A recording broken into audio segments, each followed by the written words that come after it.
Good people, welcome to another episode of the Prodigious Leadership Podcast. Now, this one right here is a special one, without a doubt. Best believe indeed.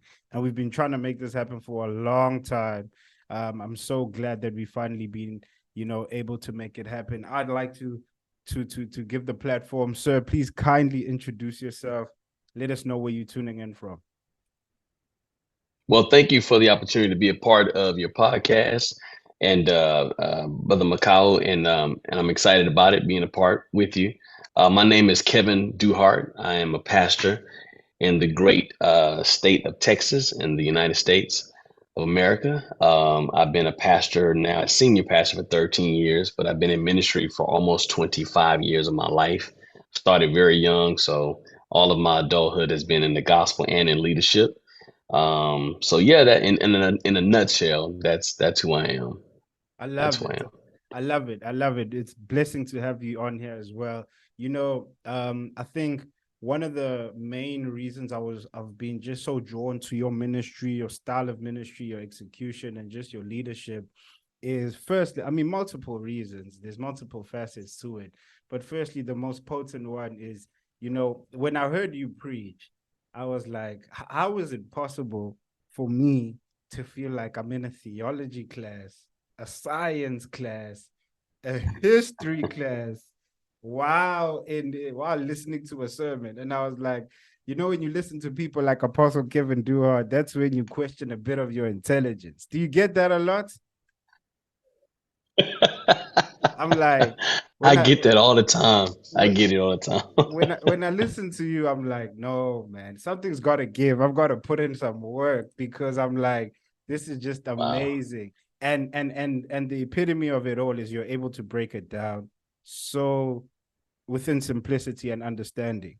And what I want to do today is I want to entitle this episode the sobriety of leadership, right?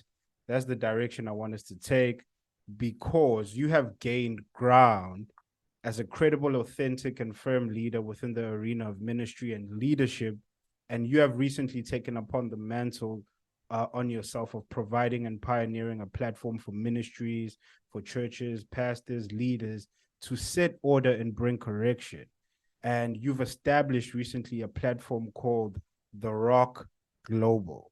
And I want us to talk about The Yeah. Rock Global. I want you to tell our audience, tell people, because this is global, tell people from all over the world what is The Rock Global and what are you aiming to achieve with it, especially where the sobriety of leadership is concerned. Well, first of all, that's a loaded question, man. But thank you for asking that question. Well, the Rock Global was something that the Lord had impressed on our hearts in 2017. But I want to be clear here. In 17, I did not feel ready. And that's a leadership moment there, is that I knew He was calling me to it. I just didn't, just because you hear God say a thing, doesn't mean you have to do it in that moment. I didn't know it would be 6 years later when it was time to actually do that. So anyway, he led it to us, put it on our hearts to build this network called the Rock Global. We didn't do it. We ended up joining another network and being a part of helping someone else's network grow. At that time is where I developed the skills and the know-how and the behind the scenes and all of the leadership structures necessary to actually build a platform for pastors and leaders. Needless to say, the Rock Global is a network for senior pastors. It's for churches and senior pastors. It's also for parachurches. Now, when I say parachurches, I'm not talking about ministries as it pertains to like a homeless ministry or a homeless shelter or a food pantry. I'm talking about those that come alongside churches to help churches facilitate excellence. And that looks like a parachurch could be a ministry that's dedicated to helping churches build fivefold ministry context within their church framework. That is a parachurch. So we've opened up the idea of let's bring a network together, not a denomination, for the purposes of collaborative sharing. Collaborative sharing. And that's this new thing I'm thinking through where everyone's not reaching and trying to be the leader or trying to reach for the leader, but within the network itself, you're finding the tools that you need collectively. So if you bring something to the table, we want to use that opportunity to empower you or to empower that person or that leader to share what they're gifted at, what they're skilled in, what they're graced to do with the whole. So everybody's contributing and everybody's receiving at the same time. It's a collaborative sharing piece. Individuals like yourself, Prodigious Leadership, that podcast becomes a moment to be able to share those tools or share information, etc., with a broader context within Rock Global. So it's collaborative sharing, it's sobriety, because I'm really big on making sure that we preserve the future of the church in the context of it being sober, in the context of us remembering the why we do this, that it's all about Jesus. It's not about us. It's all about his platform, not about our own. It's all about building the kingdom of God and expanding that. Yes, we get to benefit from some of that, but that's not the goal. And reminding people of the why is to me is what sobriety is all about. So yeah, that's Rock Global. It's already taken off, man. We've opened up to businesses as well. So it's not just churches and ministry leaders, but marketplace leaders, CEOs, desirable CEOs, entrepreneurs, things of that nature. So man, it's taken off, man. It's taken off. I love that. I want to speak to you about the importance of leaders accepting correction, sharpening, and teaching as well. Because, in a nutshell, what I can tell is that the platform that you have established is built on the components and principles of providing instruction, guidance, and overall leadership, right? Where you and I are both aware of the attention and focus deficiency that we have currently within our context on a global level. And it's really being perpetuated by how speedily information, knowledge, and philosophies are available when seeked out. We've got the internet, we've got social media platforms, we've got search engines that are literally at the fingertips of people. How can leaders understand the importance of being teachable, especially within this current moment in time and context that we're in now? Well, what we build is anything we build, whether it's a ministry base or a business or an education, if you're an educator, whatever we build funnels through our soul condition, right? So how I see the world, my worldview, my global worldview is all funneled through my soul, which is my mind, my will, my emotions, my imagination, etc. So that soul houses everything. So whatever I desire to build, whatever I desire to leave on the earth, whatever legacy moves I'm trying to make is funneled through the soul's posture. So it's important to have accountability because accountability is safety for the soul. And therefore, if accountability is safety, then safety is accountability. It's important, and I think it's necessary for any leader who wants to build and do something that goes beyond them. Because let's be real, leadership is not momentarily. The goal is to leave your influence in the earth, your positive, godly, kingdom influence in the earth. That's the goal. The goal that when this life is over, people are still learning from the disciplines and the principles and the integrity and the character that you operated in while you were in the earth. We have to see leadership now long range. Leadership is not temporal. Leadership can be, that's not eternal. It's not eternal, but leadership should be legacy minded. What I'm building is for generations after me to enjoy, to benefit from, to be better because of. And so that begins with accountability. Somebody has to come alongside your journey to shape you, to kind of mold your perception, or even cause you to seek God for the healing of your perception. Because I believe leadership starts with how we perceive. If I perceive life from a place of woundedness, brokenness, opportunism, etc., then I'm going to everything I leave and everything I build is going to have that bend. And so that's why I believe it's important to have leaders that can come alongside, mentors, spiritual fathers in the church context, mentors in a marketplace context, but persons that can come and kind of help you shape your worldview, your global worldview, your kingdom view, and making sure that you don't abandon that in the chase of trying to be great. Wow. Wow. Wow. Wow. You see, this is exactly what I mean. You're throwing me off. Like I'm just so lost in hearing you speak. Apostle, you're currently teaching a series entitled Sober, right? At the Rock Church. And according to your observations, what are the pitfalls, barriers, and obstacles that need to be challenged in the arena of leadership nationally and globally what would you say we need to be sober from in a leadership context? Because you've Jesus, addressed, my gosh. oh, is this Apostle Duhart saying I'm asking a good question? I feel blessed. So because you've addressed it from a ministry perspective, you've also addressed it from an ecclesia perspective. What are the challenges and the pitfalls that you see? Now, on a global and national leadership perspective, taking into consideration multiple spheres of influence, politics, religion, media, arts and entertainment, medical, etc., what would you say that we need to be sober from in leadership? Whew, that's a wide question because everybody doesn't share our set of beliefs, right? Take your The crux time. of what we believe as believers, as Christians. So let me just go here from a broader perspective. I'm looking at it from, I think every person deserves respect. Every person is entitled to their free will, to their choices, and things of that nature. As believers, we need to make sure that we are long suffering with their choices and that we are, I'm not accepting, but at least respectful of their choices. As long as what you're doing is not trespassing against what I believe. With that being said, I think in every sphere of influence, whether it's medicine, especially education right now, the financial tier, and in politics, and I can speak from the Western perspective, and then I'll jump into a more global perspective. What I've learned in my travel, right? What I've learned in my traveling, and I've been to your beautiful country, South Africa. Uh, my wife and I talk about, I mean, literally buying hectares of land so that we could, so that we could purchase and own property in Cape Town, South Africa. It's something that is dear to my heart. I love me some Africa, especially South Africa. But when I've spent my time there, I've learned by watching some of the young men, some of the young women about the influence of the West. The influence of the West. I spent some time in the UK. I've seen the influence of the West. Seen the influence of the West. Sometime in the Netherlands, and I've seen the influence of the West. And then even in Jamaica and the Bahamas, I see the influence of the West. So what I'm learning is culture, right, is one of the greatest challenges to leadership because the temptation is to always adjust with culture, and while doing that, abandoning simple principles, right? So everybody's trying to upgrade. I'm sure you're like me, have an iPhone.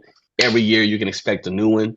And so you'll abandon whatever you had, go into debt for some people to get the newest expression. The one you had is working just fine. But that's so we can keep up with culture. We're always moving and turning.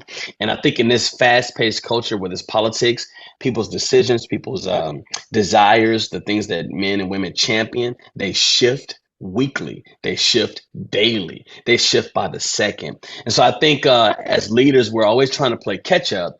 But in our playing catch up, it's caused us, and I need you to hear me very well here, Lethabo. Um, as much as we're trying to play catch up, I fear that even with politicians, and etc., we are abandoning common sense Ooh. so that we can embrace cultural realities. Oh my goodness. And that's scary as a leader when I'm okay with abandoning what I know is right to do concerning others. But because culture says we should do it this way, we will abandon, or we're questioning what we've always known to be safe, questioning what we always know to be solid. Now, there are certain things that deserve to be thrown out. I get that. The opinions of men and things. I get that. I get that. But then there are certain things that hold true. And I believe that much of your audience may be believers. And if they are, there are certain foundational Christian values and value systems that are embedded in the crux of what we believe. At the substratum of our faith, there are certain core beliefs that we should not shift because culture shifts. And what I'm seeing from a global perspective, and especially here in the West, is the inebriation, the drunkenness with mixture. Mm. It's the idea that let me mix what's popular, mix what's in culture into our bag of faith, shake it up, and see what we come out with, right? And much of what we are producing is antithetical to what we we're taught foundationally. So as leaders, as we reevaluate, we can't throw out some of the things that we know that are necessary to lead a people forward. Mm. I think the sense of responsibility for the whole is leaving. People are becoming responsible for themselves alone, but not responsible for the unborn, not responsible for a generation yet to appear, not responsible for a generation that's moving to the forefront now.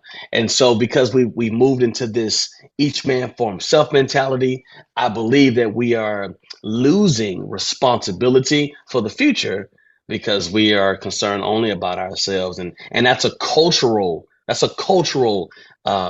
frame of mind. That's a cultural way of thinking. So my warning would be finding our place in culture that does not compromise the foundations of who we are and what we believe. And that's from a political perspective. That's from an educational seat as well. That's from medicine, or every sphere, every mountain, if you will, of influence. Mm. Finding our perspective, our posture, without it being highly influenced by that which is being done within a cultural perspective. And I think that's just loaded. That's something that we all need to take into consideration. And I love how you mentioned sobriety. To give that context, the reason why I entitled this The Sobriety of Leadership is because the sermon series that you're doing entitled Sober stemmed out of the initial opening message that you taught at Mantle's conference. Am I correct? Yeah, I'm amazed by your research, but yes, that's correct. That's Yeah, correct. yeah. Where you Yeah. taught Mantle's conference, where you taught on the system of theology and its impact, including the philosophy and history of the concept and principle of time and space. You basically gave us a whole class, like a history, a science class as an introduction to your sermon, and I loved it. And you said that we should manage our momentum, moments, and minutes. How critical is the management of these three components in leadership, especially in this hour, since I believe that we're in a critical time in history? Time management is so critical. I'm telling you, God has given us, well, the promise is three score and 10. You and I both know that we're vapors. So that can evaporate at any moment, right? And so, with that being said, it's important that we manage these moments and manage minutes. This right here, these are minutes. These Mm. are minutes that we're managing, and we're utilizing, or you're utilizing this time, we're utilizing this time together to impact somebody else. That's a well managed minute. That's a well managed moment.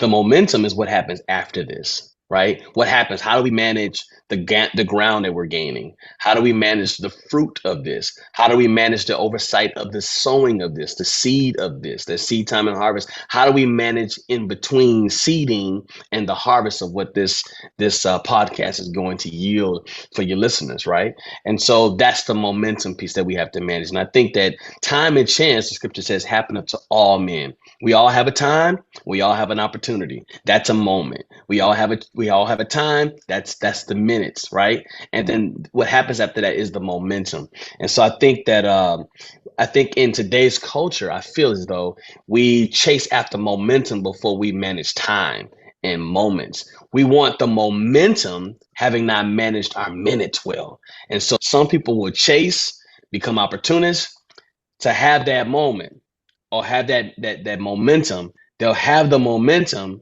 but they fade because they never managed minutes well.